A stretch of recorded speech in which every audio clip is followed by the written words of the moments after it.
datang secara khusus bagi Ibu Siska dan Pak Floro, Mr. Floro. Welcome back in Calvary Family. Mari bersama-sama kita mau bersuka cita memuliakan nama Tuhan, memperingati hari kelahirannya pada saat ini. Kami juga mengucapkan selamat datang buat teman-teman yang diundang untuk datang bergabung beribadah bersama-sama dengan kami di keluarga Calvary di tempat ini. Dan sebelum kita masuk dalam ibadah kita, mari kita mempersiapkan hati dan pikiran kita. Kita mau bersuka cita, mau menghadap Tuhan, memuji, memuliakan nama Tuhan. Mari kita ambil waktu sejenak, kita bersaat teduh.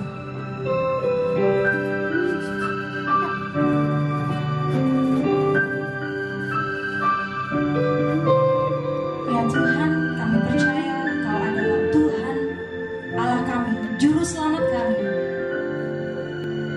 You are my Jesus, you are my Savior. Tidak ada yang lain selain Engkau Tuhan. Karena itu kami mau datang kepadamu Yesus. Kami mau memuji menyembah Engkau di hari ini Tuhan. Mari bersama-sama kita mau menaikkan pujian bagi nama Tuhan Yesus. Shout to the Lord, my Jesus, my Savior.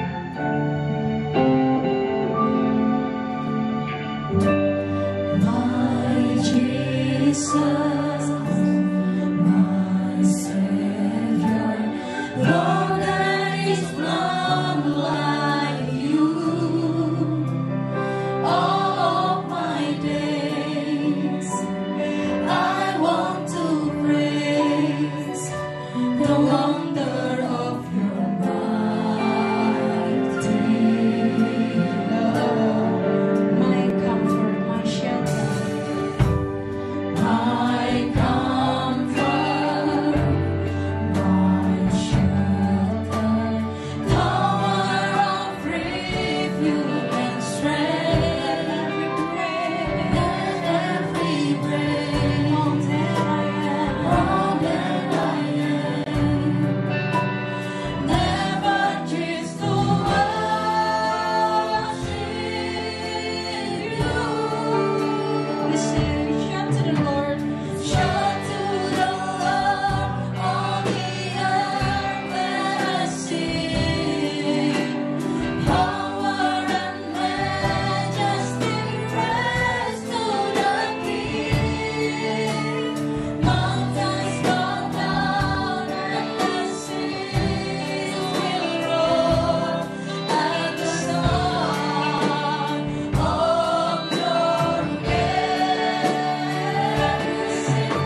Yesus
Kami bersyukur, kami datang di hadapan-Mu Tuhan Yesus. Kami bersuka cita pada hari ini, karena Tuhan sudah baik bagi kami. Tuhan sudah baik mengumpulkan kami kembali di tempat ini Tuhan.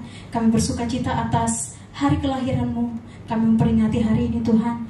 Dan kami akan beribadah, memuji memuliakan nama-Mu Tuhan Yesus. Kiranya Kau memberkati dari awal, pertengahan hingga akhir ibadah kami. Biarlah Tuhan Yesus yang menyertai semuanya. Biarlah kami juga bisa menjadi berkat, bisa bersuka cita bersyukur bersama-sama memuji memuliakan nama Tuhan Yesus.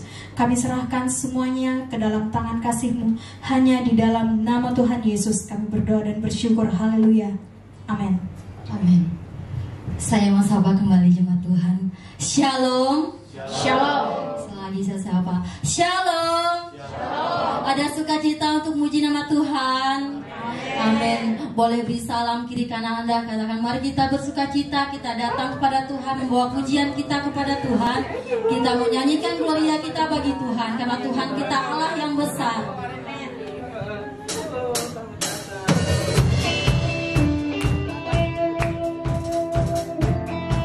Mari kita angkat dua jari bagi nama Tuhan, gloria. Mari kita nyanyikan sukacita dan bertepuk tangan puji nama Tuhan kita.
dalam surga. Kita naikkan pujian dari pulau dan benua.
Selanjutnya kita akan mendengarkan pembacaan nubuatan.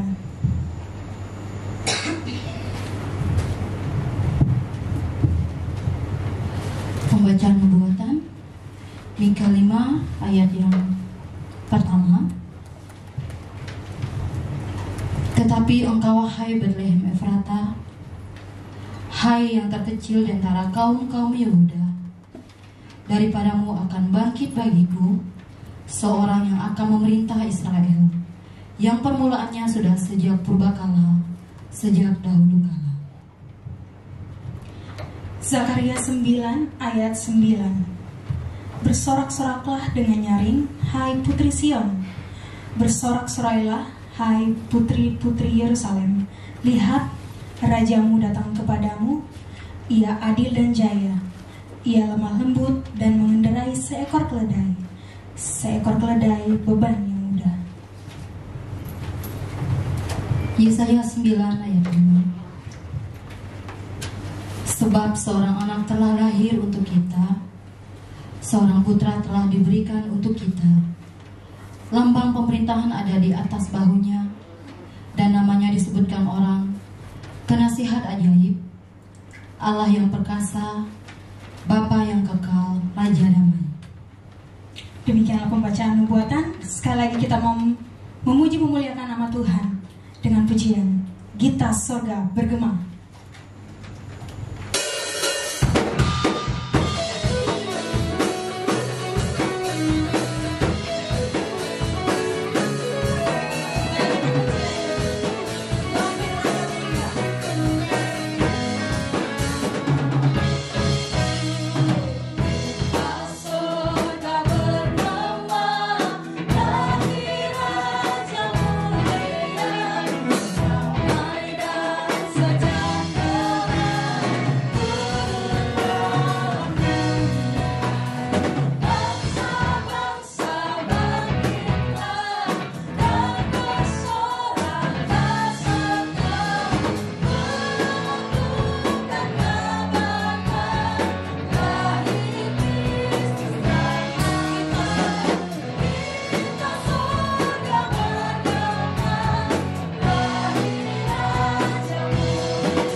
Selanjutnya kita akan mendengarkan pembacaan penggenapan yang terambil dari Lukas pasal 2 ayat 8 sampai 14.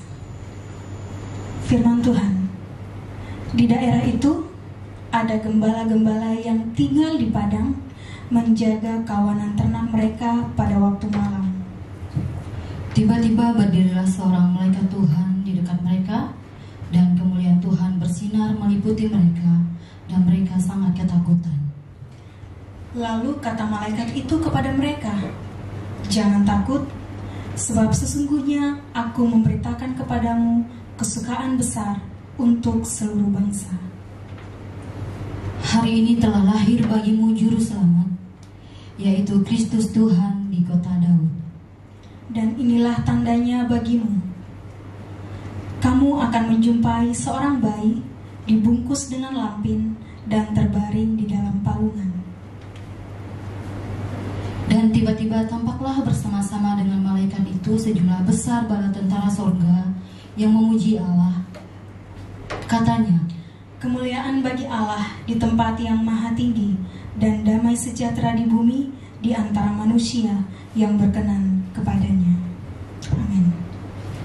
Sekali lagi kita mau menaikkan puji-pujian bagi nama Tuhan. Kita menyanyikan pujian Gita Sorga Bergema.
Ruang kesaksian, saya akan beri kesempatan kepada Ibu Siska. Waktu dan tempat saya persilakan.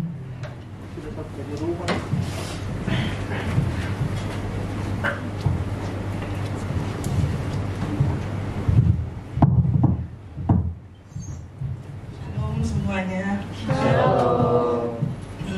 Udah lama ya saya nggak datang ke sini. Udah lebih dari 3 tahun sejak COVID. Saya Siska, saya datang sama suami saya. Biasa saya ke Calvary dari tahun 2012. Jadi sudah 10 tahun. Saya tinggal di Los Angeles di Amerika. Biasanya saya ada di sini sering kali, kecuali 3 tahun terakhir karena saya warga negara Amerika, saya nggak bisa ke Indonesia. Jadi ya COVID memang cukup mengerikan. Tahun lalu juga saya kehilangan kakak perempuan saya di Jerman yang saya nggak bisa ketemu karena dia sakit COVID. Dan juga kakak saya yang laki di sini di Jakarta juga meninggal. Juga saya nggak bisa nemuin dia karena dalam waktu 5 hari dia udah nggak ada. Jadi ya, tapi saya bersuka cita karena Tuhan masih kasih saya kesempatan untuk bisa ke Jakarta lagi, bisa Natalan sama di Calvary lagi. Selama 12 tahun ada di Calvary, saya senang banyak anak-anak yang memang sudah balik ke Kalimantan terutama. Ada yang sudah ke Papua, ada yang sudah ke Sumba. Salah satunya Dani yang juga baru nggak ada beberapa bulan yang lalu. Tapi ya itulah hidup. Selama kita dikasih kesempatan,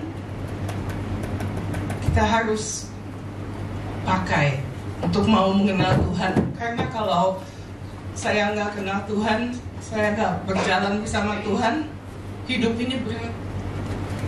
Banyak cobaan, kayak Tuhan yang bisa kasih kekuatan untuk saya bisa ngejalanin. Dan juga ada damai sukacita, ada apa ya, life is up and down. Tapi bersama Tuhan kita bisa ngelewatinnya. Meskipun susah, ada senang, tapi kita tetap senang karena kita bisa menyerahkan, percaya kepada Tuhan bahwa Tuhan yang akan memelihara kita apapun keadaannya. saya juga udah 4 tahun nggak kerja, tapi Tuhan tetap pelihara saya. Saya udah hampir 60 tahun, suami saya juga 65, dia baru pensiun. Kita kena COVID 2 kali, tapi ya Tuhan tetap pelihara. Itulah sukacita kita, dimana kita tahu bahwa ketika Tuhan masih mau pakai kita, kita pasti Tuhan kasih kesempatan buat kita. Pasti ada maksud Tuhan kenapa saya masih hidup. Jadi untuk adik-adik yang dari jauh dari pulau yang lain ataupun yang tinggal di sini, kita belajar mengenal Tuhan, belajar setia pada Tuhan, jalan bersama Tuhan, supaya jalan kita tetap dikuatkan, bisa jalan terus ya. Jadi itu aja sih kesaksian saya bahwa Tuhan menyertai kita. Tuhan akan pelihara kita sesusah apapun. Banyak anak-anak yang saya tahu, mereka waktu datang ke sini juga susah, baru mulai kuliah, tapi ternyata mereka semua, kebanyakan 99,9% bisa pulang dengan sarjana. Jadi ikutilah jalan Tuhan, pasti semuanya akan baik-baik saja. Ya, terima kasih. Puji nama Tuhan Yesus. Tuhan sudah baik bagi keluarga Ibu Siska, dan kita percaya bahwa Tuhan juga akan selalu baik menyertai kehidupan saya dan juga saudara-saudara sekalian. Amin. Selanjutnya kita akan masuk dalam prosesi penyalaan lilin. Kita tadi sudah dibagikan goodie bag ya, di dalamnya ada pulpen. Nanti lampu pulpennya bisa kita nyalakan, dan lampunya bisa minta tolong dipadamkan.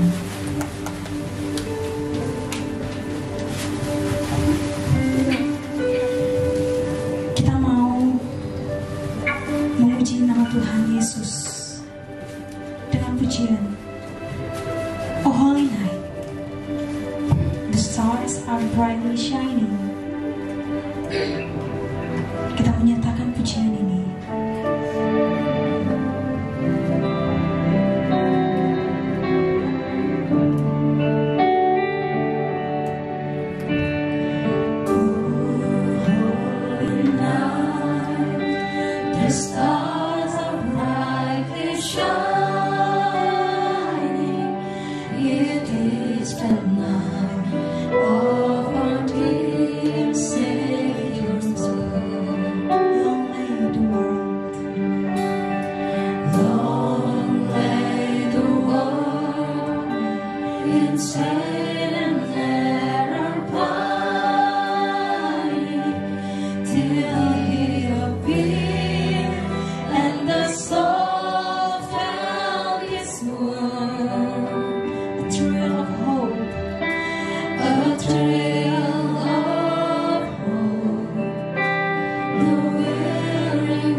jemaat untuk menyalakan lilin.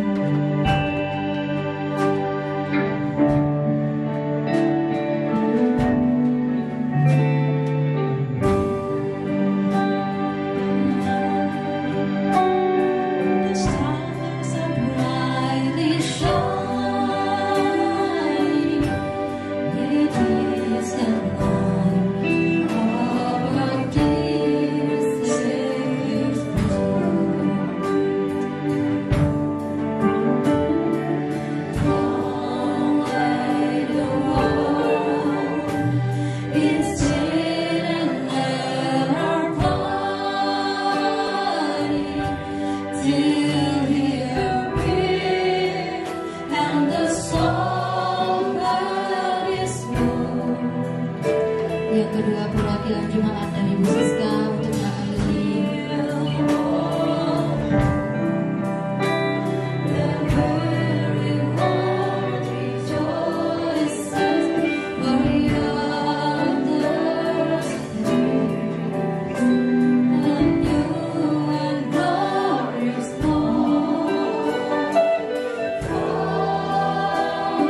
Selanjutnya saya persilakan perwakilan didapat oleh saudari Tutu. Oh, the angel voices all night.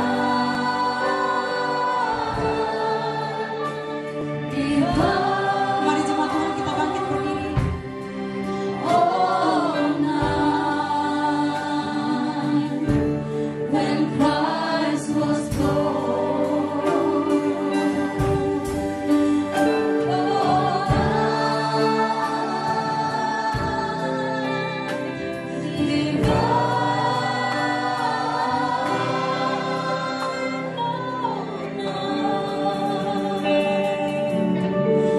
All night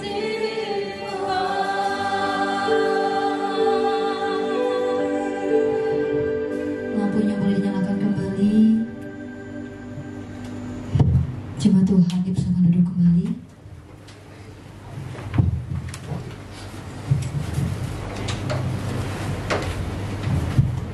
Mari jemaat Tuhan kita bersama-sama membuka kitab kita. Kita membaca ayat nas kita yang terambil dari Yesaya 9 ayat yang pertama.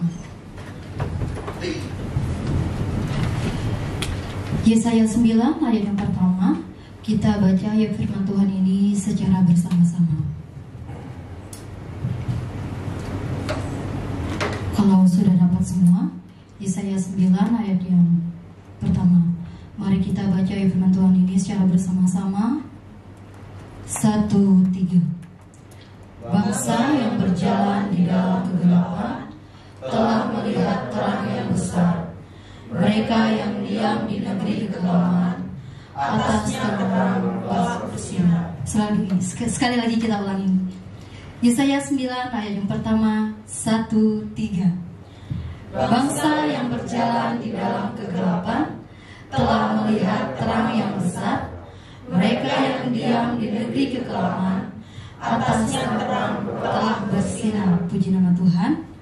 Jemaat Tuhan, kita mempersiapkan hati kita untuk mendengarkan sabda kebenaran firman Tuhan yang akan disampaikan oleh hambanya Pendeta Lita Koy. Kita memenyanyikan pujian bagi nama Tuhan, Juru Selamatku.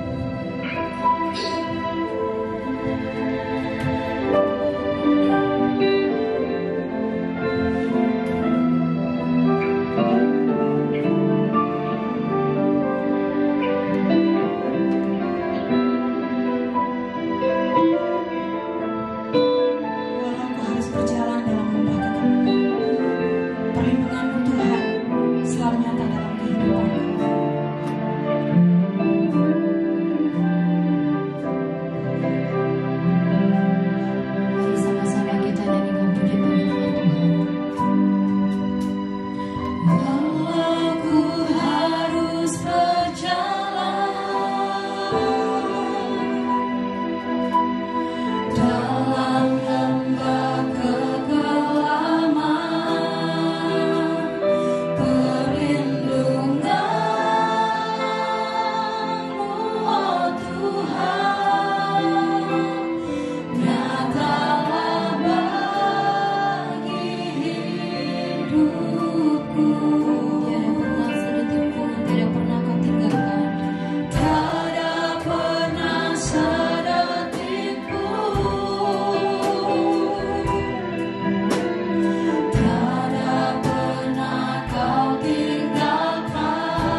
dari awal, dan aku harus berjalan dalam membangkitkan.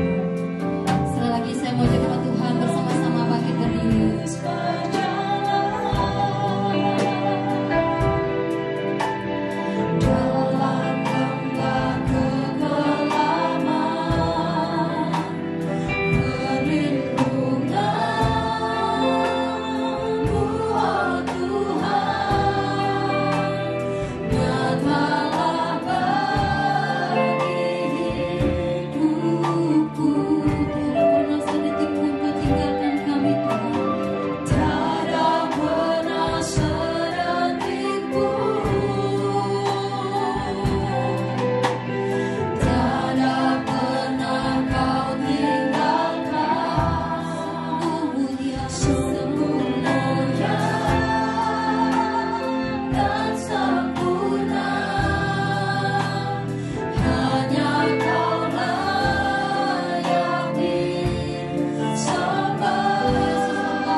Di dalam nama Yesus kami bersyukur Tuhan, Engkau baik bagi kami.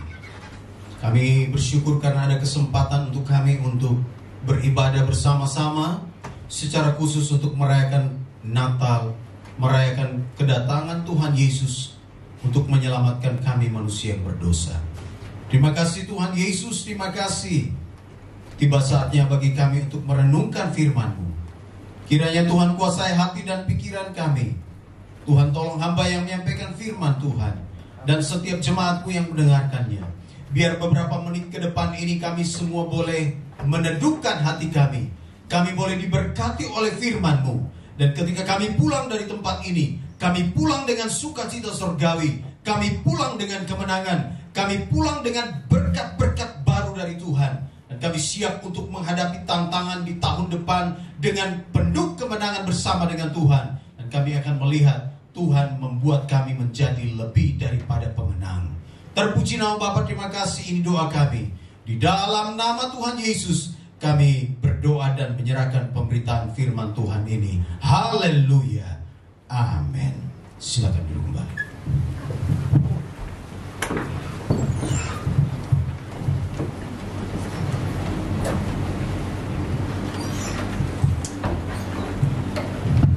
Saudara-saudara yang kekasih dalam Tuhan Yesus Kristus, perhatikan Yesaya pasal 9. Yesaya pasal 9 yang tadi kita baca, bangsa yang berjalan di dalam kegelapan. Ayat pertama, bangsa yang berjalan di dalam kegelapan telah melihat terang yang besar. Mereka yang diam di negeri kekelaman, atasnya terang telah bersinar. Engkau telah menimbulkan banyak sorak-sorak dan sukacita yang besar. Mereka telah bersukacita di hadapanmu, seperti sukacita di waktu panen, seperti orang bersorak-sorak di waktu membagi-bagi jarahan. Sebab kuku yang menekannya dan gandar yang di atas bahunya, serta tongkat si penindas telah kau patahkan, serta pada hari seperti pada hari kekalahan Midian. Sebab setiap sepatu tentara yang berderap-derap dan setiap jubah yang berlumuran darah akan menjadi umpan api. Sebab seorang anak telah lahir untuk kita, seorang putra telah diberikan untuk kita. Lambang pemerintahan ada di atas bahunya, dan namanya disebutkan orang Penasehat Ajaib, Allah yang perkasa, Bapa yang kekal, Raja damai. Besar kekuasaannya, dan damai sejahtera tidak akan berkesudahan di atas tahta Daud dan di dalam kerajaannya, karena ia mendasarkan dan mengokohkannya dengan keadilan dan kebenaran dari sekarang sampai selama-lamanya. Saudara yang kekasih, perhatikan tema kita, terangnya telah bersinar. Terang yang dimaksudkan di situ ialah terang Tuhan atau terang Kristus telah bersinar. Saya perlu menjelaskan bagian firman Tuhan ini, konteksnya sedikit untuk kita, sehingga ketika kita baca Yesaya itu kita mengerti maksudnya apa sih. Bangsa yang berjalan di dalam kegelapan telah melihat terang yang besar, itu apa maksudnya? Nanti saudara yang kekasih bisa lihat di dalam 2 Raja-Raja pasal 15, karena Yesaya ini ada hubungannya dengan 2 Raja-Raja pasal 15. Ayat ini sebenarnya Yesaya sedang menubuatkan tentang pengharapan Israel secara keseluruhan. Israel saat itu terbagi dalam 2 kerajaan, kerajaan utara dan kerajaan selatan. Kerajaan utara itu ada di Samaria dan kerajaan selatan itu ada di Yerusalem. Saat itu mereka berhadapan dengan tantangan yang luar biasa. Mereka berhadapan dengan tantangan karena apa? Bukan karena Tuhan tidak mengasihi mereka, tetapi justru karena mereka buat dosa. Bangsa ini sudah mengalami mujizat Tuhan, mengalami berkat Tuhan, tetapi mereka masih hidup di dalam dosa. Akhirnya Tuhan mengizinkan bangsa-bangsa kafir dalam tanda kutip yang di sekeliling mereka untuk kemudian datang dan menyerbu mereka. Dan bangsa yang datang untuk menyerbu mereka itu ialah bangsa Asyur. Bangsa Asyur, saya sudah jelaskan itu ada di sekitar Irak dan Iran sekarang. Sudah eksis dari dulu. Bangsa Asyur itu kemudian datang dan menyerang. Tuhan membiarkan umatnya itu diserang, ditaklukkan, dan membuat tempat mereka menjadi suram. Membuat tempat mereka itu menjadi tidak ada punya pengharapan lagi. Dan Alkitab berkata kepada kita semua, nanti perhatikan di dalam ayat 22 pasal 8 konteksnya. Tetapi tidak selamanya akan ada kesuraman untuk negeri yang terimpit itu. Kalau dahulu Tuhan merendahkan tanah Zebulon dan tanah Naftali, maka di kemudian hari ia akan memuliakan jalan ke laut, daerah seberang sungai Yordan, wilayah bangsa-bangsa lain. Jadi karena perbuatan mereka, Tuhan mengizinkan bangsa-bangsa lain untuk menghukum umat Israel. Sehingga tanah mereka menjadi suram. Negeri mereka menjadi suram. Tuhan seperti berdiam diri. Tuhan bilang, kamu sudah buat dosa. Saya sudah mengutus para nabi untuk bicara dengan kamu, tapi kamu keras kepala. Dan Tuhan bilang, sudah saya izinkan masalah datang. Saya izinkan bangsa-bangsa kafir datang untuk menghukum orang Israel. Dan akhirnya orang-orang Asyur, pasukan Asyur datang menawan mereka, sehingga akhirnya sepertinya kehidupan mereka ada di dalam kekelaman. Mereka seperti bangsa yang berjalan di dalam kegelapan, tidak tahu jalan keluar, bagaimana untuk terbebas dari semuanya itu. Tapi akhirnya Nabi Yesaya datang dan memberikan nubuat pengharapan. Dia katakan, bangsa yang berjalan di dalam kegelapan telah melihat terang yang besar. Mereka yang diam di negeri kekelaman, atasnya terang telah bersinar. Saudara-saudara kekasih dalam Tuhan Yesus Kristus, arti penting tentang terangnya bersinar itu apa sih? Arti penting tentang terang yang telah bersinar itu apa? Nanti saudara bisa lihat di situ, nanti baca yang tadi ayat-ayat itu pasal 8, mulai pasal 8 itu ada janji tentang anak nabi sebagai tanda. Nanti di pasal 7 ayat yang ke-10 pemberitaan tentang Immanuel itu sudah ada di sana, dan nubuatan ini terus disampaikan. Dan Tuhan berbicara melalui Nabi Yesaya supaya mereka kemudian akhirnya mengerti bahwa Tuhan akan memulihkan mereka. Saudara-saudara kekasih, arti penting tentang terangnya telah bersinar yang pertama ialah Allah akan memulihkan keadaan umatnya yang sedang terpuruk. Dalam konteks kita hari ini, firman Tuhan ini ya dan amin. 2 tahun kita ada di dalam situasi kondisi yang terpuruk. Negara-negara lain Eropa sudah resesi. IMF berkata bahwa sudah banyak negara yang antri menjadi pesakitannya IMF. Itu informasi seperti itu. Tapi ya sudahlah, memang situasi begini. Namun ketika kita membaca firman Tuhan, kita punya keyakinan iman, kita percaya bahwa terangnya telah bersinar. Terang telah bersinar yang dimaksudkan di sini ialah bahwa Allah akan memulihkan keadaan kita. Allah akan memulihkan keadaan umatnya yang sedang terpuruk. Dalam konteks pembacaan kita di Yesaya, Tuhan bilang, oke, sekarang Asyur sedang menindas kalian. Sekarang kalian sedang diperhamba. Sekarang orang-orangmu sedang dibawa untuk masuk di dalam tawanan. Tetapi nggak apa-apa, ada berita pengharapan.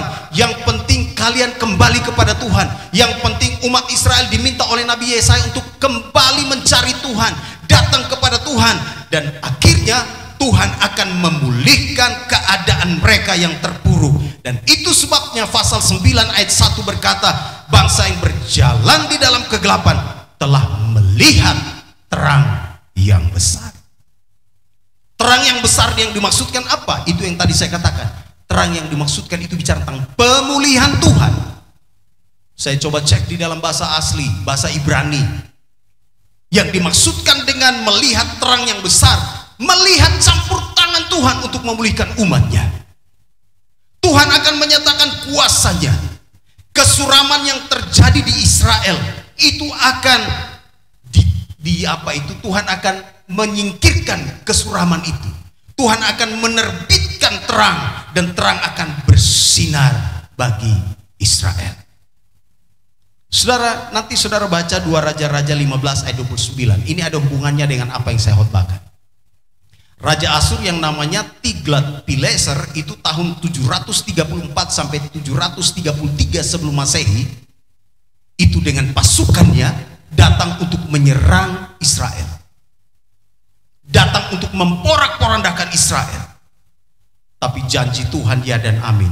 Tuhan berkata, aku akan menerbitkan terang bagi mereka. Aku akan memulihkan keadaan mereka. Dan perhatikan di dalam ayat yang tadi saya sudah baca, ayat 23 pasal 8, kalau dahulu Tuhan merendahkan tanah Zebulon dan tanah Naftali. Tanah Zebulon dan tanah Naftali itu maksudnya siapa sih? Itulah Israel. Tuhan yang rendahkan. Tuhan bilang, saya kasih kalian masalah karena kalian tidak mencari aku. Saya membiarkan bangsa-bangsa datang untuk membuat resesi, krisis di dalam kehidupanmu. Tetapi kalau kalian sudah berubah dan bertobat, aku akan memulihkan. Maka di kemudian hari firman Tuhan katakan, ia akan memuliakan jalan ke laut, daerah seberang sungai Yordan, wilayah bangsa-bangsa lain. Maksudnya apa toh? Saya tidak punya cukup waktu untuk menjelaskan ini. Tapi kalau saudara baca Injil, itu sudah digenapi. Digenapinya di mana? Yesus datang. Dia punya pelayanan itu di daerah Galilea dan sekitarnya. Itulah tanah Naftali, tanah Sebulon dan Naftali yang kemudian melihat terang Kristus. Yesus datang, dia membuat banyak mujizat di Galilea. Di tanah Galilea itu. Yesus ada di sana. Dia membawa berita pengharapan. Dia memberikan kepada mereka sukacita. Yesus menyatakan mujizat-mujizatnya, dan itulah yang dimaksudkan dengan bangsa yang berjalan di dalam kegelapan telah melihat terang yang besar. Ada pemulihan Tuhan terhadap negeri Israel. Ada pemulihan Tuhan terhadap kondisi kita orang-orang percaya. Tuhan melakukan pemulihan yang dahsyat. Meskipun hari ini orang katakan sulit, meskipun besok orang katakan ada resesi, gak apa-apa. Faktanya seperti itu. Tetapi kita punya fakta lain, bahwa Tuhan kita adalah Tuhan yang menciptakan langit, bumi, dan segala isinya. Dialah yang memegang hari kita hari ini dan hari esok. Dia yang akan memimpin kita, dia akan memulihkan keadaan kita. Itu sebabnya di dalam Mazmur 126 berkata, ketika Tuhan memulihkan keadaan Sion, keadaan kita seperti orang-orang yang bermimpi. Waktu itu mulut kita penuh dengan tertawa dan lidah kita dengan sorak-sorai. Orang-orang yang menabur dengan mencucurkan air mata akan menuai dengan bersorak-sorai, dan seterusnya dan seterusnya. Tuhan pasti melakukan pemulihan, dan Yesus Kristus datang ke dalam dunia untuk memulihkan kehidupan kita. Dia bukan hanya memulihkan kita secara pribadi, tetapi dia juga bisa memulihkan land, tanah, daerah, negeri, negara, suku, bangsa. Dia sanggup untuk memulihkannya. Amin. Karena itu kita berdoa supaya Tuhan memulihkan negeri kita. Dia memulihkan bangsa kita. Dia memulihkan bangsa-bangsa di dunia, sehingga akhirnya mereka pun melihat terang yang besar yang sudah dinyatakan kepada mereka. Yang kedua, saudaraku yang kekasih, apa yang dimaksudkan dengan terangnya telah terbit, terangnya telah bersinar? Perhatikan di dalam ayat itu, saudaraku yang kekasih, ayat yang kedua, pasal 9. Engkau telah menimbulkan banyak sorak-sorak dan sukacita yang besar. Mereka telah bersukacita di hadapanmu seperti sukacita di waktu panen, seperti orang bersorak-sorak di waktu membagi-bagi jarahan. Yang dimaksudkan dengan terangnya telah bersinar, bicara tentang Allah menimbulkan sukacita, atau Allah membuat setiap kita bersukacita dan bersorak-sorai. Lihat, kata menimbulkan itu bicara tentang dia yang memunculkan sukacita kita, dia yang menyebabkan saudara dan saya bersukacita. Itu maksudnya, engkau telah menimbulkan banyak sorak-sorak. Saya perlu jelaskan konteksnya. Kenapa sampai Nabi Yesaya katakan engkau telah menimbulkan banyak sorak-sorak dan sukacita yang besar? Ya karena waktu itu pasti orang-orang yang sedang diserbu oleh tentara Asyur tidak bersukacita. Mereka semua bersedih. Harta mereka dirampas. Nanti baca sejarah atau baca nanti di 2 raja-raja yang tadi saya sebutkan. Orang-orang itu dibawa ke pembuangan. Ladang mereka dihanguskan, kebun anggur, pohon anggur mereka dipotong. Itu Asyur pada masa itu kerajaan dan pasukannya itu paling kejam, saudara. Kalau dia datang menyerbu satu tempat, itu tidak dibiarkan apapun yang ada di situ tinggal berdiri. Semua pohon-pohon, mulai pohon ara, pohon anggur, pohon zaitun, dipotong habis semua. Sehingga membuat mereka itu kelaparan, daerah itu kelaparan. Dan bukan hanya itu saja, orang-orang itu dibawa sebagai tertawan, pergi ke pembuangan. Nanti baca Yesaya sampai selesai. Kami sudah baca pembacaan Alkitab ini selesai, Yesaya. Bagaimana mereka mau bersorak-sorak? Bagaimana mereka mau bersukacita? Tidak ada harta, ladang habis, kambing domba semua dibunuh, dihancurkan, tanah mereka menjadi tandus. Bagaimana mau bisa bersorak-sorak? Saya mau tanya, kalau saudara kehilangan sesuatu, kehilangan harta, kehilangan rumah, kehilangan anak-anak atau siapapun orang di rumah dalam satu hari, bisa bersorak-sorak kan? Lihat Ayub ya. Ayub dalam satu hari hartanya habis semua. Anak-anaknya mati. Kambing dombanya dirampas semua orang. Waduh, kalau kita ada di dalam posisi itu, bagaimana bisa bersorak-sorak? Gak mungkin. Sedih iya, putus asa iya, depresi iya, stres iya. Mungkin ada yang memutuskan kemudian bunuh diri. Saya bertemu dengan seorang anak muda. Dia telepon saya dari satu tempat. Lalu saya diminta pergi ke rumahnya hari Sabtu. Saya datang ke sana. Saya sudah tiba di rumahnya. Di lantai 1. Dia ada di lantai 2. Saya bertemu dengan kakaknya, ada cicinya, ada kakak perempuannya. Lalu saya tanya, mana adekmu? Ada di lantai atas. Ya suruh dia turun. Dia panggil saya ke rumah dia. Sampai saya datang ke rumah dia, bukan dia turun. Dia tetap di lantai atas, saya di lantai bawah. Lalu dia SMS saya, Kak, kakak di bawah saja ya. Kita komunikasi lewat handphone saja. Saya dalam hati, tadi dia suruh saya datang ke rumahnya. Aduh, ini ujian iman lagi. Sudah datang jauh-jauh. Saya bilang, kenapa bisa? Dia bilang, sudah Kak, masalah saya terlalu berat, jadi kakak di lantai 1, saya di atas saja, kita komunikasi lewat handphone. Ini kalau kena orang lain sudah tersinggung, tapi namanya hamba Tuhan, ya urus-urus apa, elus-elus dada saja. Lalu dia WA saya. Dia WA, saya balas. Jadi saya sedang bicara dengan kakak perempuannya. Dia WA saya balas. Dia WA saya balas. Balas, kurang lebih saling balas-balasan 20 sampai 20 kali. Saya sudah mau pamit pulang. Wah, ini parah. Tiba-tiba dia menangis di lantai atas. Lalu saya dengar suaranya semakin dekat. Dia turun tangga. Begitu dia turun tangga, saya kaget. Darah itu mengucur dari atas ke bawah. Saya kaget, saya lari di situ, kemudian saya naik tangga itu. Kenapa dek kamu? Masalah saya terlalu besar. Dia udah potong ini pakai silet di sini, satu urat saya lihat nadinya udah putus satu. Nangis jadi-jadinya, turun. Aduh, saya bilang gini, kenapa kamu begitu? Duduklah kami, kemudian bercerita. Lebih bagus saya mati saya. Masalah saya terlalu besar. Saya tanya, masalahmu apa sih? Pacar saya baru putusin saya. Laki-laki badan besar, beratnya kurang lebih 120 kilo, mentalnya kerupuk. Diputusin pacar, dia potong nadinya. Saya bilang, kamu gak bisa begini nih. Padahal anak Tuhan, orang Kristen. Ya, anak-anak muda di sini kalau putus pacar pasti ndak potong ini ya. Ndak usah kabur, ndak usah lari dari kenyataan. Ya kan, banyak berdoa saja. Kemudian ya, jangan sampai stres berlebihan. Ya, jangan nangis sampai di bantal itu ndak karuan, ndak keluar rumah 1 hari, 2 hari, 3 hari. Santai saja, hidup ini tidak akan berakhir ketika engkau diputusin pacar.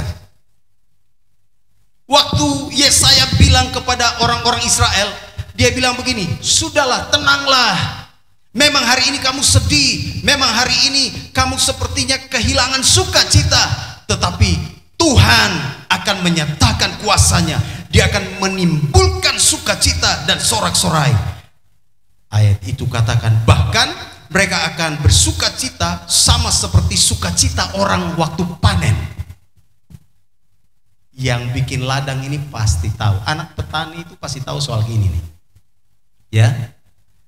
Dulu saya pernah jadi ya kerja-kerja sawah sedikit lah, ikut kakek nenek ya. Jadi tahu bagaimana kita susah-susah nanam, lalu kemudian di sawah itu kemudian tunggu beberapa bulan, lalu panen.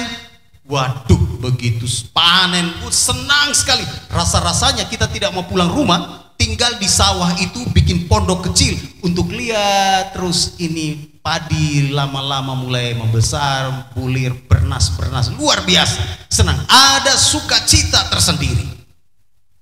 Dan ketika kita bicara tentang tema kita, terangnya telah bersinar, maka Alkitab memberikan kepada kita pengertian bahwa Allah akan menimbulkan sukacita.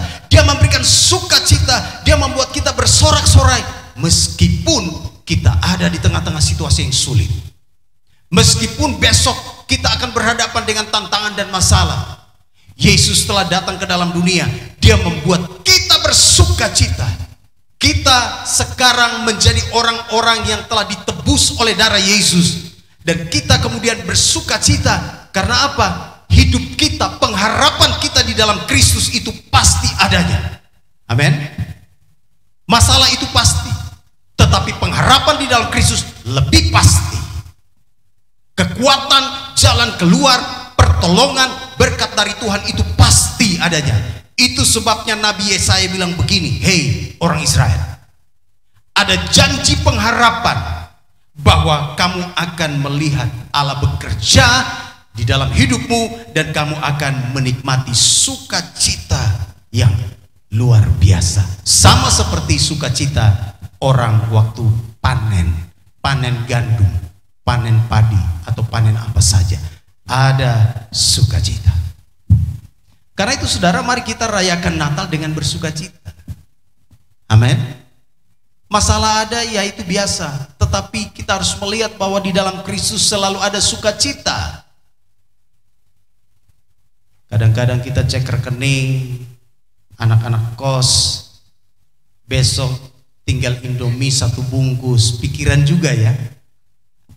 Apalagi begitu telepon orang tua di kampung halaman, sinyalnya nggak ada, lebih pikiran lagi. Tapi saya mau katakan begini, nafas hidup kita ini yang tidak bisa kita usahakan saja, Dia kasih gratis.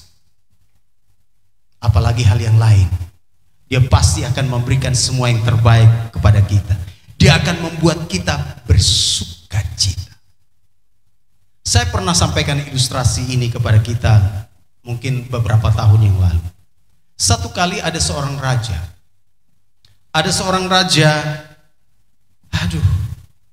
di kerajaannya banyak sekali masalah. Dia mengurus banyak kasus, rakyatnya banyak yang bermasalah. Lalu sepertinya hatinya tidak ada damai, tidak ada sukacita. Lalu dia membuat sebuah sayembara. Dia bilang begini, rakyatku, tolong berikan kepada saya gambaran tentang sukacita dan damai sejahtera itu seperti apa. Seluruh wilayah kekuasaan raja itu, sayembara itu kemudian disampaikan. Mereka semua berbondong-bondong. Para pelukis-pelukis terhebat dan ternama di situ kemudian mulai melukis gambar tentang sukacita dan damai sejahtera. Dan terakhir yang lolos hanya 3 orang. Dari berapa ribu disortir, tinggal 3 orang. Lalu 3 orang ini datang dan membawa hasil mahakarya mereka kepada sang raja untuk menjelaskan tentang arti sukacita dan damai sejahtera. Pelukis pertama datang, katakan, mohon maaf Baginda, hambamu akan mempresentasikan arti sukacita dan damai sejahtera. Kemudian dia bukalah lukisannya dan dia bilang gini, inilah sukacita dan damai sejahtera. Dia melukis di situ, ada air sungai yang tenang, tidak ada ombak, tidak ada gelombang, air sungai yang tenang di situ. Kemudian ada pohon-pohon buah yang bermekaran buah bunganya. Lalu kemudian di sana ada ladang-ladang yang luar biasa indah, seperti tidak ada kekacauan di situ.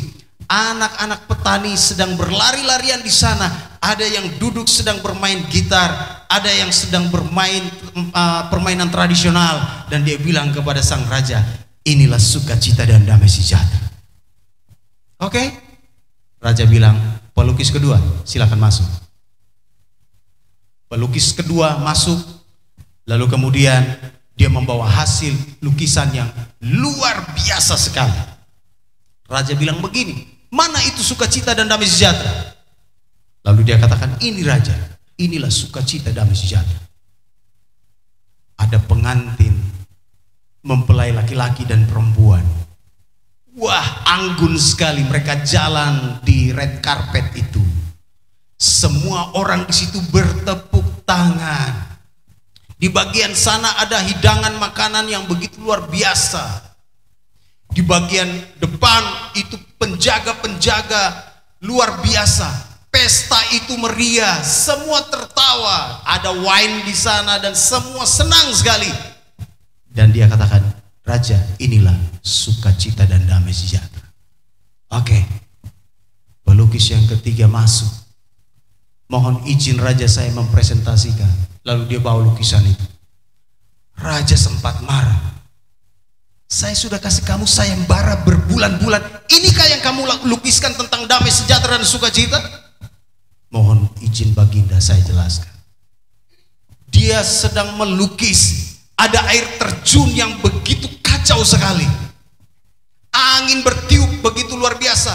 Air itu terhempas kemana-mana. Pohon juga di sana ada yang tumbang. Batu-batu itu jatuh. Kemudian air itu mulai merembet masuk kemana-mana. Ada persawahan yang sudah mulai digenangi oleh air itu. Dan betapa kacaunya. Raja udah marah ya.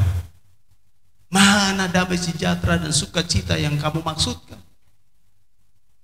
Lalu dia bilang, raja, jangan raja cuma lihat batu-batu yang jatuh, air terjun yang sudah berantakan, pohon-pohon yang tumbang.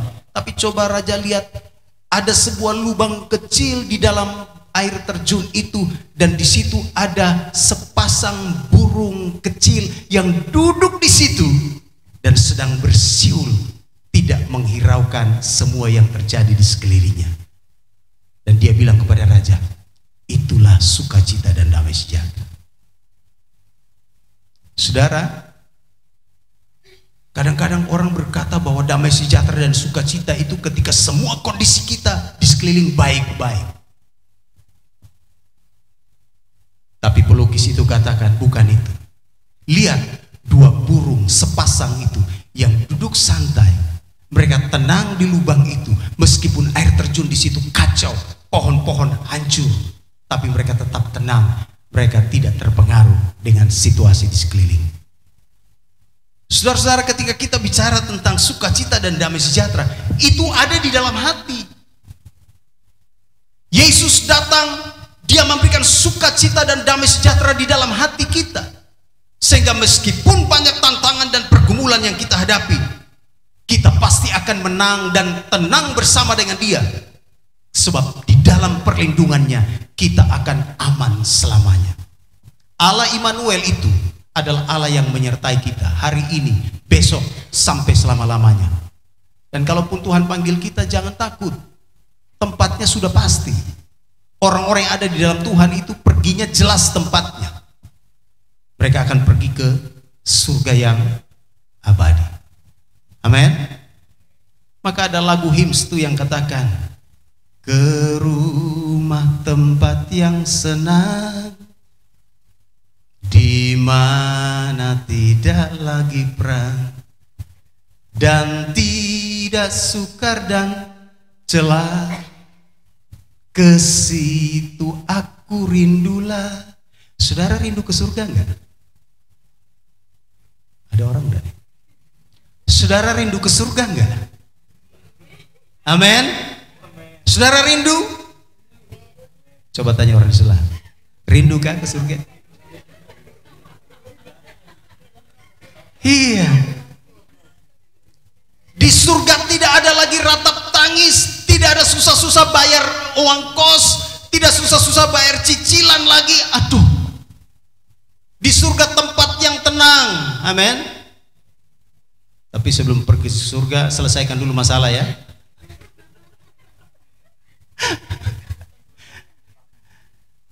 Kita ada di dalam perlindungan Tuhan. Karena itu ada sukacita di dalam hati kita. Yesus datang ke dalam dunia, dia putra Natal, dia membawa damai sejahtera, dia membawa sukacita, dan sukacita kita itu abadi sampai dia membawa pulang kita ke rumah tempat yang senang. Kalau malam ini Tuhan panggil saudara dan saya, tidak boleh bilang tidak siap, harus siap. Amin. Tapi begitu tanya siapa yang mau pergi, semua bilang jangan sekarang. Jangan sekarang. Padahal di dunia ini susah sekali kan? Susah sekali, banyak masalah. Surga-surga nggak mau tinggal di dunia stres. Mau apa sih? Tapi saya mau katakan buat kita semua, bicara tentang Natal, Yesus datang untuk memberikan sukacita yang abadi. Amin. Dan sukacita itu tidak bisa direbut oleh siapapun. Sukacita yang Tuhan berikan itu tidak bisa diukur dengan materi. Sukacita yang Tuhan berikan itu tidak bisa diukur dengan harta. Harta penting, tapi harta tidak bisa memberi sukacita. Harta tidak bisa membeli sukacita. Sebab sukacita yang abadi di dalam Kristus itu jauh lebih besar nilainya, dan nilai sukacita itu sudah ditaruhnya di dalam hati kita.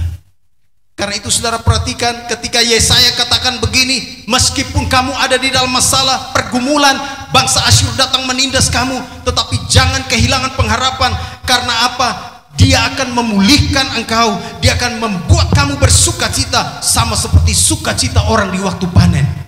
Orang kalau waktu panen dia sudah lupa kalau dia nanamnya susah, kalau dia kehujanan setiap saat, kalau dia harus bersihkan semua itu ladang, dia sudah lupa. Ketika dia melihat hasil panen, sukacitanya begitu luar biasa. Karena itu saudara kekasih, perhatikan yang terakhir ini di dalam ayat yang ketiga. Sebab kuk yang menekannya dan gandar yang di atas bahunya serta tongkat si penindas telah kau patahkan seperti pada hari kekalahan Midian. Sebab setiap sepatu tentara yang berderap-derap dan setiap jubah yang berlumuran darah akan menjadi umpan api. Yang terakhir saudara kekasih, ketika kita bicara tentang terangnya telah bersinar, maka kita bicara tentang Allah datang untuk membebaskan kita dari segala ketakutan. Yesus datang untuk membebaskan kita dari segala ketakutan. Kuk yang dimaksudkan itu bicara tentang perhambaan. Kuk, orang kalau melihat apa itu petani zaman dulu membajak sawah, sekarang udah canggih pakai traktor.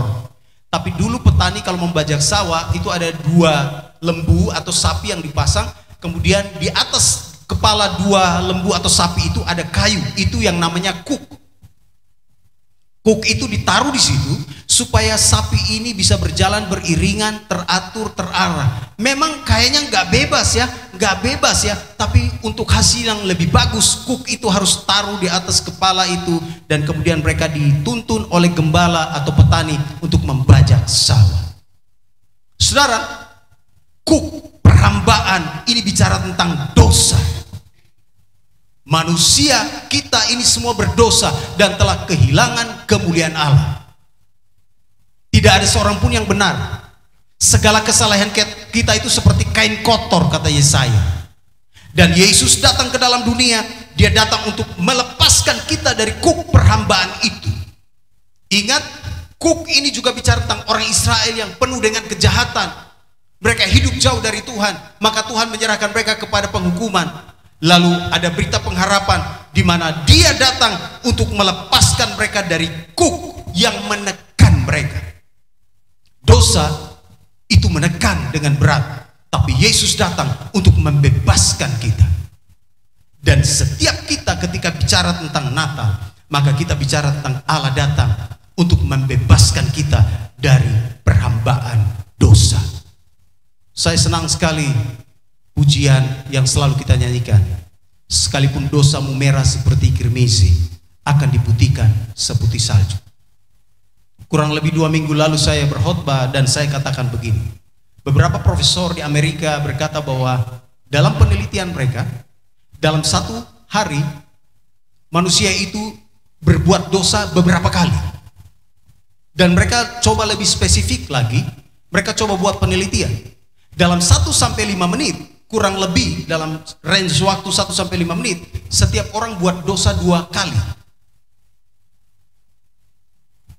Saya coba pikir-pikir, iya ya, betul juga ya. Cobalah, kadang-kadang kita jalan di jalan dan lama kemudian hati mulai, begitu orang menyerempet kita udah gas, udah jengkel. Atau ketika kita jalan, atau ketika kita lihat media sosial, pikiran kita sudah mulai kacau lagi. Apalagi sekarang yang aneh-aneh itu, yang gaya-gaya erotis yang bikin otak, pikiran sakit semua lihat itu. Banyak kali kita jatuh di dalam dosa, bukan?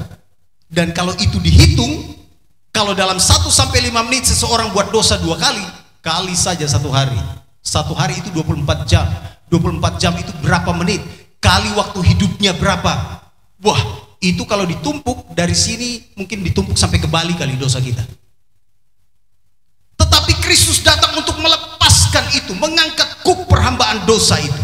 Dia datang untuk membebaskan kita sehingga kita semua menjadi manusia baru, new creation, ciptaan yang baru. Itu sebabnya 2 Korintus 5 ayat 17 berkata, jadi siapa yang ada di dalam Kristus, ia adalah ciptaan baru. Yang lama sudah berlalu, sesungguhnya yang baru sudah datang. Yesus datang untuk melahirbarukan kita. Yesus datang untuk melepaskan kita dari segala belenggu dosa. Dia datang untuk membebaskan kita dari ketakutan-ketakutan dosa. Sebab dosa hanya menyebabkan kita takut. Dan kita takut, di dalam Roma katakan, setiap orang yang berbuat dosa, mereka berada di bawah penghukuman dosa. Itu sebabnya Yesus datang untuk melepaskan kita dari ketakutan-ketakutan dosa itu. Ketika kita merayakan Natal, kita harus bersuka cita.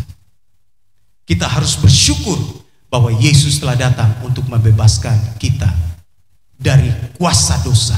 Dia melenyapkan segala ketakutan-ketakutan kita terhadap penghukuman dosa. Itu sebabnya Allah Immanuel yang diberikan kepada kita, Dia menyertai kita dari sekarang sampai selama-lamanya. Kiranya firman Tuhan hari ini meneguhkan kita. Terangnya telah bersinar. Dia datang ke dalam dunia. Dia datang untuk memberikan kehidupan kekal kepada kita semua. Dia datang ke dalam dunia. Dia datang untuk memberikan semua yang terbaik. Dia memulihkan hidup kita. Dia memberikan sukacita.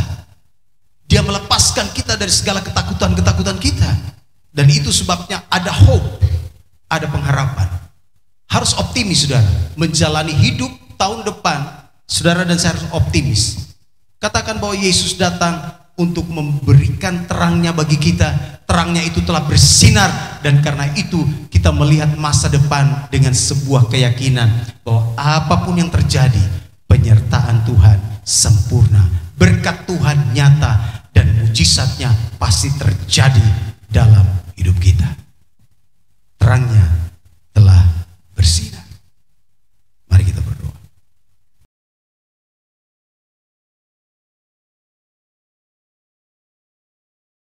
Kami bersyukur Tuhan, ketika kami merayakan Natal hari ini, kami disadarkan bahwa Engkau datang untuk memulihkan keadaan kami, umat-Mu. Tuhan Yesus yang adalah Putra Natal itu datang untuk memulihkan keadaan kami yang terpuruk. Kondisi-kondisi kami yang hari-hari ini sepertinya tidak jelas. Kondisi bangsa kami yang sepertinya kehilangan arah. Kondisi bangsa-bangsa di dunia yang sepertinya kehilangan pengharapan. Kami bersyukur Tuhan, Engkau datang untuk memulihkan keadaan kami. Engkau datang untuk memberikan sukacita, menimbulkan sukacita, memunculkan sukacita dan sorak-sorai di dalam hati kami. Kami bersyukur Tuhan, sekalipun kami sedang ada dalam situasi sulit, tapi sukacita surgawi itu nyata bagi kami. Terima kasih Tuhan Yesus, karena Engkau juga datang untuk melepaskan kami dari segala ketakutan-ketakutan kami. Ketakutan terhadap dosa, ketakutan terhadap penghukuman, dan Engkau memberikan kepada kami kehidupan yang kekal dan sorga yang abadi Engkau berikan kepada kami. Terima kasih Tuhan Yesus, terima kasih. Meteraikanlah firman-Mu. Demi nama Tuhan Yesus Kristus kami berdoa dan bersyukur. Haleluya. Amin.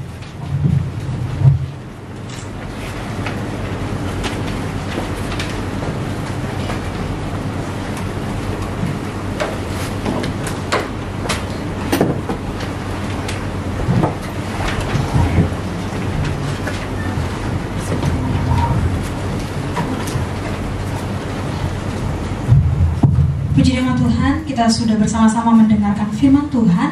Biarlah firman Tuhan yang sudah disampaikan kepada kita bisa menjadi pegangan dalam kita menjalani hari-hari kita ke depan. Dan sebelum kita lanjut, saya ingin menyampaikan beberapa pengumuman. Yang pertama, untuk ibadah di minggu depan tanggal 18 Desember akan kembali dimulai pukul 10 pagi. Dan untuk ibadah tanggal 25 Desember juga akan kita beribadah bersama-sama jam 10 pagi juga. Dan untuk ibadah tutup tahun pada tanggal 31 Desember akan dimulai pukul 6 sore. Jadi bagi jemaat Tuhan, silakan kita datang bersama-sama untuk beribadah. Demikian pengumuman yang dapat saya sampaikan. Baik, puji nama Tuhan, kita mau mempersiapkan memberikan yang terbaik bagi nama Tuhan. Kita akan menjalankan kantong persembahan kita. Kita akan menyanyikan dalam Kemenangan Iman nomor 39, Hai Malaikat dari Surga.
Sebelum kita menutup ibadah kita pada hari ini, tadi di awal kita sudah dibagikan gift ya, berupa goodie bag, dan kami juga menyiapkan gift spesial. Jadi mari dari setiap kita, mari kita cari di bawah kursi kita ada ayat emas di bagian depan kursi, di bawah di bagian depan kursi, semuanya dapat. Jadi silahkan cek. Oke. Ini adalah hadiah paling spesial dari kami, ayat emas. Silahkan dibuka. Saya kasih waktu kita baca, kita imani, kita aminkan ayat ini. Saya kasih waktu 1-2 menit. Kita baca ayat ini, dan kami juga rindu, mungkin ada dari teman-teman perwakilan yang akan membacakan ayat yang didapat. Dari baris kanan saya 2 orang, 1 perempuan, 1 laki-laki. Nanti silakan maju ke depan, bebas siapa aja, 1 laki-laki, 1 perempuan. Sukarela, kalau tidak sukarela saya tunjuk. Nanti di kiri saya juga gitu, perwakilan 1 laki-laki, 1 perempuan ya. Silahkan dibaca dulu, diaminkan ayatnya. Dan saya mempersilahkan perwakilan dari teman-teman dari sebelah kanan. Siapa? 1 orang laki-laki, 1 orang perempuan, silakan. Sukarela. Kalau saya tunjuk, siapa aja? Yang baju hitam? Oke. Ya, satu laki-laki sudah dapat, satu perempuan. Wah, puji Tuhan. Langsung saja dari sisi kiri saya, satu laki-laki, satu perempuan, silakan. Mereka akan membagikan ayat emas yang mereka dapat, dan kita juga yang sudah dapat, kita mau imani, kita mau aminkan setiap ayat ini. Silakan dari sebelah kiri saya, satu laki-laki, satu perempuan. Silakan, Nanda. Siapa saja? Ada lagi? Mungkin dari Ibu Siska atau Pak?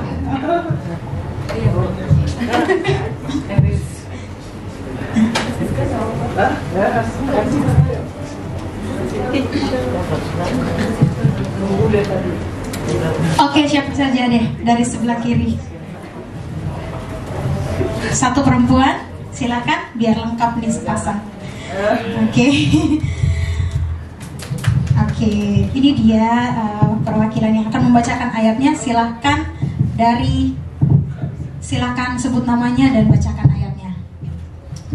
Oke, saya Siska dari Efesus 3 ayat 13. Sebab itu aku minta kepadamu supaya kamu jangan tawar hati melihat kesesakanku karena kesesakanku itu adalah kemuliaanmu.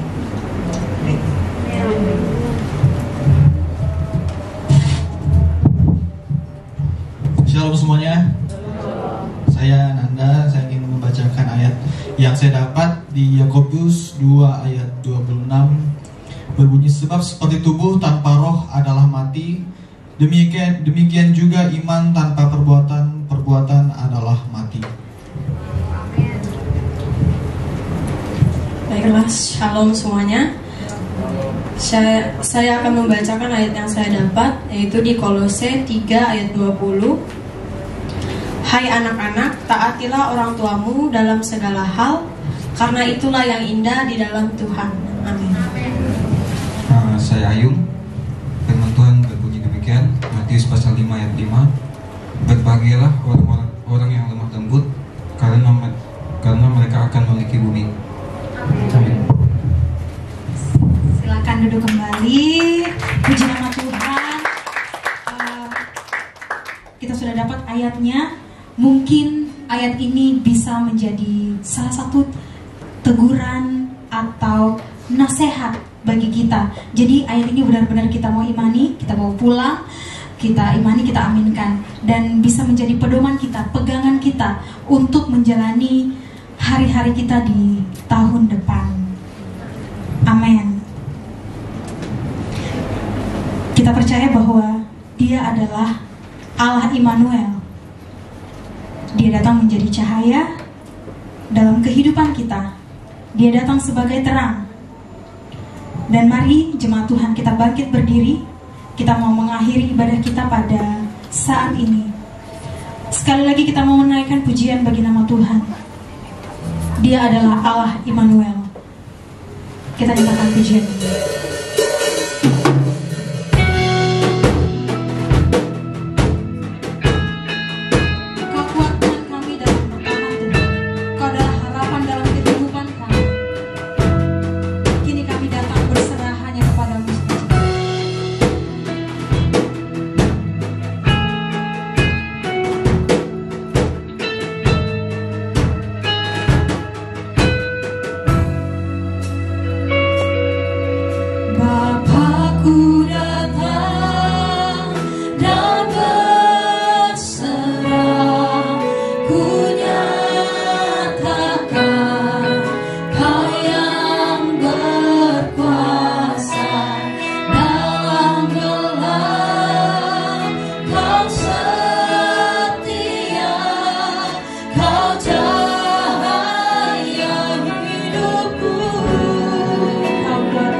Kami datang kepadamu Bapa di akhir dari ibadah perayaan Natal ini. Kami bersyukur Engkau Allah Immanuel yang senantiasa menjaga memelihara kami dari sekarang sampai selama-lamanya. Karena itu kami tidak akan takut terhadap apapun yang terjadi di sekeliling kami. Meskipun situasi di sekeliling kami berubah-ubah, namun kasih setia Tuhan tidak pernah berubah dalam hidup kami. Karena itu hamba berdoa menyerahkan buat setiap jemaat-Mu Tuhan. Engkau tolong setiap jemaat-Mu dalam pergumulan-pergumulan mereka menjalani kehidupan di sisa tahun ini. Kiranya Tuhan memberkati, dan Tuhan juga akan menolong supaya setiap jemaat-Mu dapat melangkah masuk di tahun baru nanti dengan penuh kemenangan. Kiranya Tuhan akan memberkati setiap pekerjaan jemaat-Mu, memberkati bisnis-bisnis mereka, memberkati pendidikan mereka, memberkati rumah tangga mereka, memberkati apa yang mereka kerjakan. Kiranya Tuhan juga menolong mereka supaya tetap sehat dan kuat. Jauhkan dari segala sakit, penyakit, virus, kuman, bakteri, COVID-19 yang masih mewabah. Kami berdoa dalam nama Yesus, Tuhan singkirkan dari setiap jemaat-Mu. Biar kami sungguh-sungguh mengalami pertolongan dan berkat daripada Tuhan. Kami percaya Tuhan, Allah Immanuel akan menyertai kami, akan melindungi kami, akan memberikan berkat-berkat yang berkelimpahan di dalam kehidupan kami. Terima kasih Tuhan Yesus, terima kasih. Sekali lagi kami menyerahkan seluruh hidup kami ke dalam tangan Tuhan. Kiranya Tuhan tolong kami semua, bangsa dan negara kami Tuhan tolong. Beberapa waktu kemarin kami mendengar ada bom di Bandung. Kami minta Tuhan tolong jaga pelihara bangsa kami. Berkati aparat keamanan TNI Polri untuk dapat membantu menjaga keamanan. Dan juga Tuhan tolong orang-orang yang berniat jahat untuk mengacaukan bangsa kami, untuk membuat bom-bom di berbagai tempat. Kami berdoa, Tuhan tolong jamah hati mereka, berikan kepada mereka ketakutan, rasa takut, sehingga mereka mengurungkan niat mereka untuk tidak melakukan kejahatan. Dan kami berdoa kiranya Tuhan tolong semua gereja Tuhan yang ada di Indonesia, biar dapat merayakan Natal dan Tahun Baru di dalam perlindungan Allah Immanuel. Terima kasih Tuhan Yesus, terima kasih. Jemaat yang dikasihi dalam Tuhan Yesus Kristus, sebelum pulang dari tempat ini, arahkan hatimu kepada Tuhan, buka kedua tanganmu dan terimalah berkat-berkat dari Dia. Kiranya berkat yang berkelimpahan dari Allah Bapa, berkat Abraham, Ishak dan Yakub, berkat damai sejahtera, sukacita, kekuatan, panjang umur, berkat-berkat jasmani dan berkat-berkat rohani, kiranya dialirkan oleh Bapa di surga di dalam kehidupan setiap umatmu. Dan biarlah kasih sayang dari Tuhan Yesus Kristus yang adalah Putra Natal yang sudah datang untuk menyelamatkan kami, akan senantiasa mewarnai hati dan hidup kami.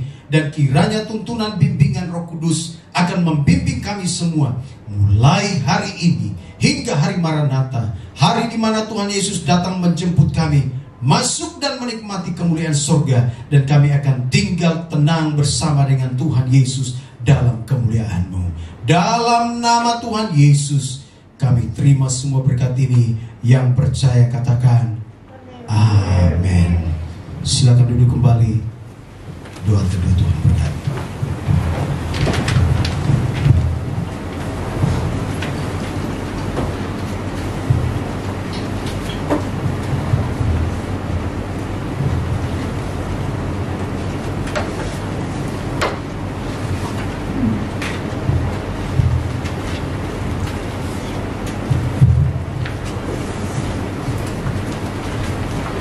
Baik, sekali lagi saya undang jemaat Tuhan, mari kita bangkit berdiri. Sambil bersalam-salaman kita nyatakan pujian Feliz Navidad.